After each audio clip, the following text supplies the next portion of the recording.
Hello guys, welcome back to my channel. চলো আজকে এই ভিডিওটা কীভাবে শ্যুট করলাম সেটাই তোমাদের সাথে শেয়ার করব। প্রথমে আমার একটা নর্মাল পার্ট ছিল খবরের কাগজ নিয়ে, সেটা আমি শ্যুট করে নিয়েছিলাম। তারপরে এই শ্যুটটা খবরের কাগজে করার জন্য আমাকে তিনবার করতে হয়েছে। প্রথমে একটা খবরের কাগজ নিয়েছিলাম, সেটা জানি না কীভাবে ভিজে গেছিলো, তো অনেক জ্বালানোর চেষ্টা করেছিলাম, ধরেনি।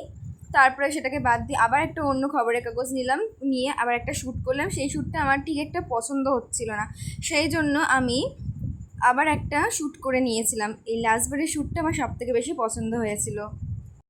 চলো এবার এই খবরের কাগজটা ধরে যাওয়ার পর প্রথমে এই দিকটা ধরেছিল, মাঝখানের দিকটা ধরায়নি বলে আবার সেটাকে ভালোভাবে ধরিয়ে দিয়েছিলাম। এবার ভালোভাবে ভিডিওটা টেক নিচ্ছিলাম। দেখো এবার পোজ দিচ্ছিলাম।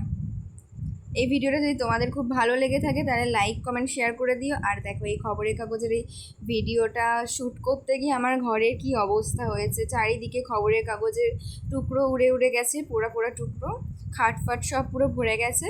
আর ভিডিওটা ভালো লাগলে তোমার লাইক কমেন্ট শেয়ার করে দিও, আমার চ্যানেলটাকে সাবস্ক্রাইব করে দিও। চলো দেখা হচ্ছে নেক্সট ভিডিওতে।